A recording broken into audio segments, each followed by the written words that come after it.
What's up, it's Jan back at it again with another nerdy bookish video. This is gonna be my most anticipated new releases for June of 2022.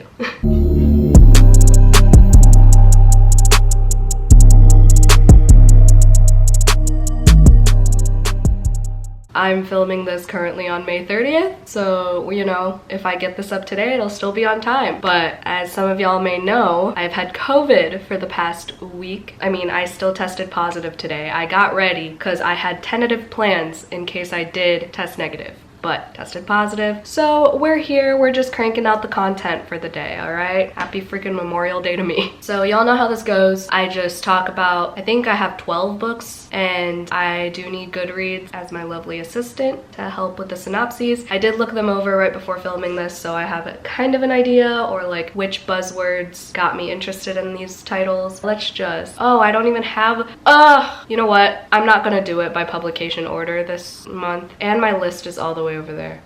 Oh my freaking god, I need to take a picture of that. Give me one freaking second. I hate my life. Okay, so apparently I have 11 this month. I usually have like 12 to 13, so. Anywho, oh, and I have one too that I already have. Where did I move that one? Why am I seriously like this? Like, no one asked for life to kick my ass this hard. I redid my bookshelves, so I have no idea where that book went. Oh, there it is. Okay.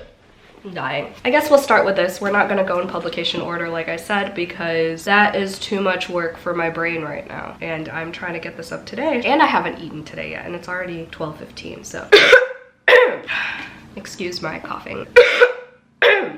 Alright, this comes out June 7th. I have the arc for it. It's called More Than You'll Ever Know by Katie Gutierrez. You've probably heard me talk about this if you watched my book haul recently. So she's thick. And I'm excited about this one. It's dual timelines, multiple perspectives, and there are these two women. An evocative drama about a woman who's caught leading a double life after one husband murders the other, and the true crime writer who becomes obsessed with telling her story. I remember the Goodreads synopsis saying that it talks about like, what would you do to keep a marriage type of thing, and then like things about love, and y'all know how I love reading about love and little tidbits about it and shit, so I'm assuming I'm gonna get a lot of notable quotes from this one. I really want to read this before it comes out, but I don't even have it on my June TBR, and it's thick. Am I really gonna? Maybe it will be on my June TBR. Oh god, I'm stressed. Then we have The Woman in the Library by Sulari Gentile. So this is actually by an Australian author, a non-white Australian author. Not exactly sure what their nationality is. This book is actually, for work, I'm gonna be the host for this new book discussion that they're starting at one of the branches. So this was my first pick. We're gonna be talking about it in the fall, but it does come out next month on June 7th as well. And this one is about 4 people in the Boston Public Library.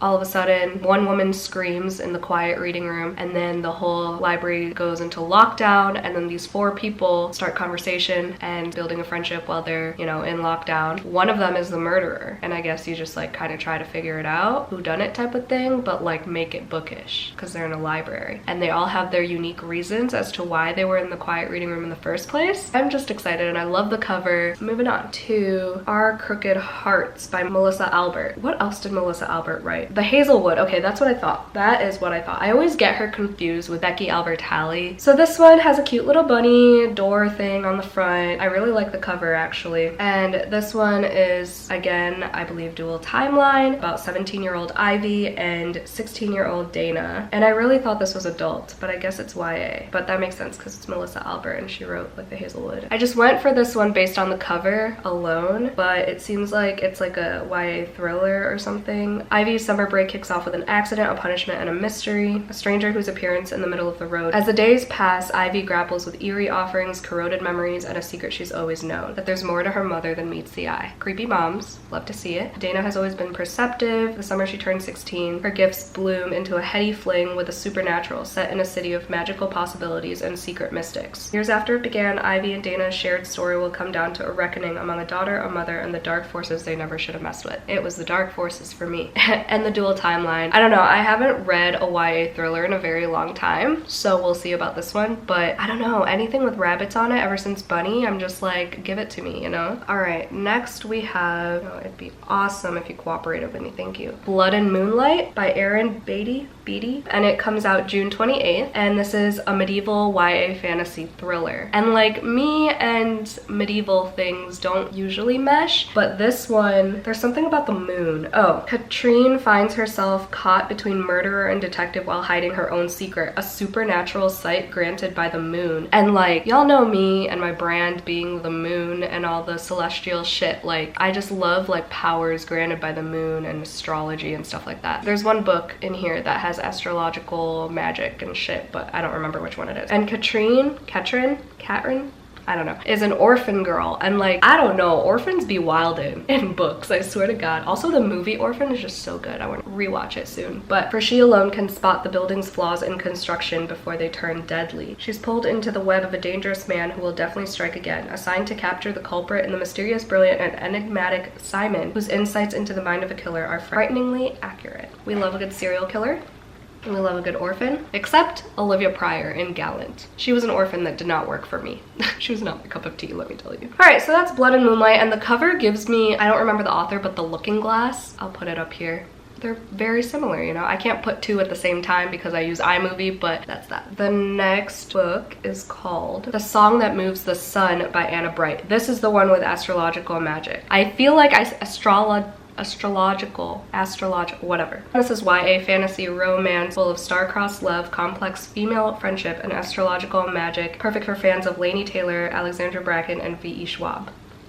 So I have not read anything by Alexandra Bracken yet. I have owned Lore for the longest time. Obviously love V.E. Schwab and Addie LaRue and shit. And then Laini Taylor, I've read Stranger Dreamer and Muse of Nightmares. I really did like her writing. I'm assuming this is gonna have that same flowery, lyrical feel. Best friends Aurora and Ew, what's Aurora? Oh, like Aurora? Okay. Whatever. And Claudia meet Major and Amir, two boys from one of the secret cities of the spheres. Ruled by the magic of the astrological signs, they discover they're not alone. There is a disruption in the harmony between the spheres, and its chaos is spreading. Whirlwind journey of secrets, romance, and powerful truth. So it seems like it's like an adventure revolving around celestial things. So I'm here for it. Probably won't be on my priority, and I hope music is not too involved. The cover is stunning, but like anything with the word song, like I'm scared like music is gonna be a big part of it. And something about music being in books just always kills it for me, except Daisy Jones and the Six. But usually music in books is a no for me, dog. Ooh, this one I'm so excited for. So excited for, and all I needed was like what the setting was in. So this one's called Ordinary Monsters by J.M. Miro. It's giving Slewfoot vibes, you know? I have Slewfoot. I have not read it yet, but it's giving those vibes. Like if I'm gonna read anything from this besides The Woman in the Library, because that's like, you know, my book club discussion thing, this would be the one. Because hello, England, 1882, Victorian London, and then they also go to Edinburgh. 672 pages though, yikes. This one comes out June 7th. Oh, I didn't even say when the other one comes out. I'm sure I would have put it on the screen. Did I not say any of the other two? Ugh, I hate my life. They'll be on the screen, I promise. So I didn't even read anything past historical fantasy and Victorian London. So let's figure it out together, shall we? The dark labyrinth world of the talents. So this is a trilogy. Two children with mysterious powers are hunted by a figure of darkness, a man made of smoke.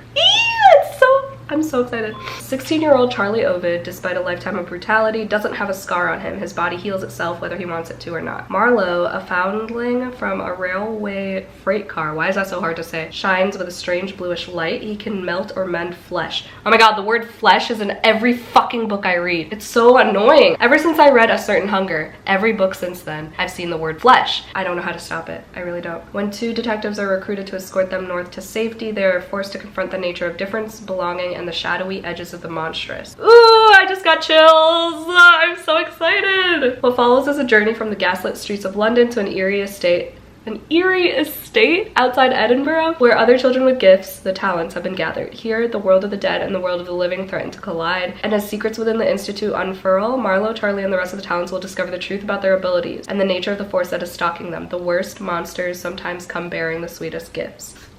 Lush prose, mesmerizing world building, a gripping plot. Let's fucking go. sold. A million times sold. Like, I will buy this as soon as it comes out on June 7th. Holy shit! That just made me so fucking excited. Oh my god. Okay, the next one I'm sure y'all have heard of. The House Across the Lake by Riley Sager. I still don't know what this is about. Honestly, I just know it's Riley Sager, and that's literally all I needed to know. And I feel like I've talked about this so many times because it's also on my 22 books to read this year. I've definitely read the synopsis before, but I still don't remember what it's about. I just know there's a house, there's a lake, there's a girl, someone probably goes missing, someone dies, someone's trying to figure out what happened. You know, classic Riley Sager. I don't even want to go into it. Comes out June 21st. Damn, that's still a ways. I'm not even gonna put it on my June TBR then. If I don't get it till the 21st, I definitely won't get to it in June. Okay, I'm taking that off my TBR. Can't Look Away by Corolla.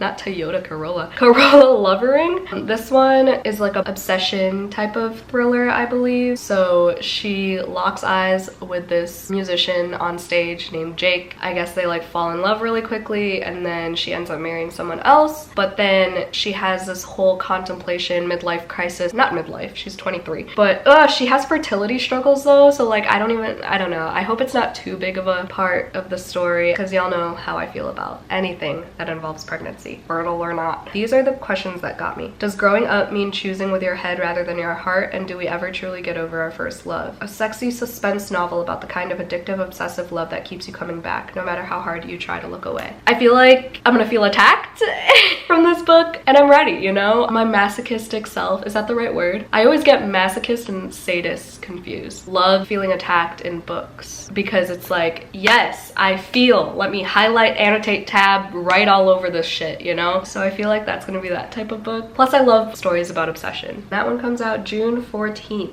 Next, we have another bookish book called The Messy Lives of Book People by Phaedra Patrick. And this one comes out on this one comes out tomorrow, May 31st. Never mind, I guess I have 10 books to talk about today. But anyway, there's another bookish book if y'all are interested. So I guess I'll talk about it anyway. She basically like is a house cleaner for one of her favorite authors, I think. And then before the author dies, she wants her to finish the book, but she needs to like get in the shoes of the author, and then she finds out some secrets from her house, I'm assuming. Something like that. A devastated Liv is astonished to learn of her last wish for Liv to complete Essie's final novel. But why is it her last wish? Is she dying? I see nothing about her dying. She's just a recluse. Dude, I don't know, but that's coming out in May, so moving on. Next is a novella by Ali Hazelwood, the author of The Love Hypothesis. This one is called Stuck With You. Oh, this is a second feminist novella. I haven't read the first one yet. What's the first one? Under One Roof? Stuck With You. These two people just get stuck on an elevator together, and it is 127 pages.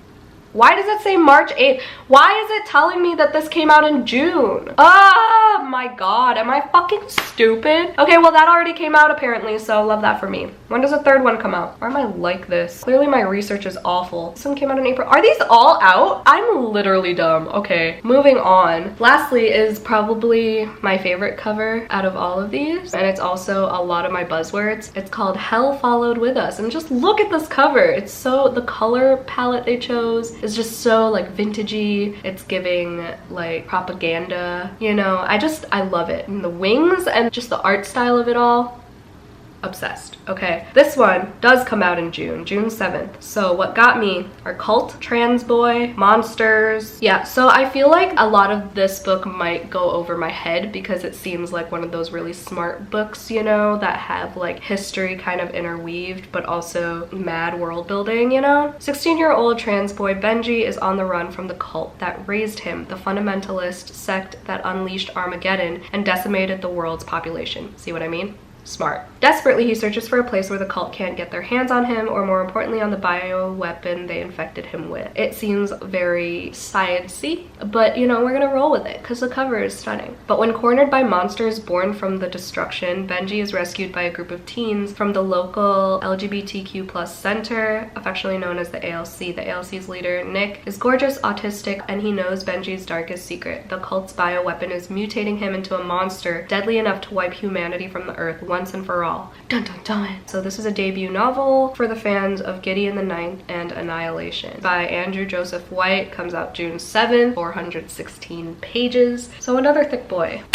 those are all. If you made it to the end of this video, what was the last one? Let's put the angel emoji in the comments down below. There's an angel emoji, right? Or just put the one with the smiley face with the halo in the comments down below. Thank you so much for watching. Hope y'all had a great day. Let me know if you're excited for any of these titles in the comments down below. Stay safe and stay positive always, and I'll see you all in my next video. Bye!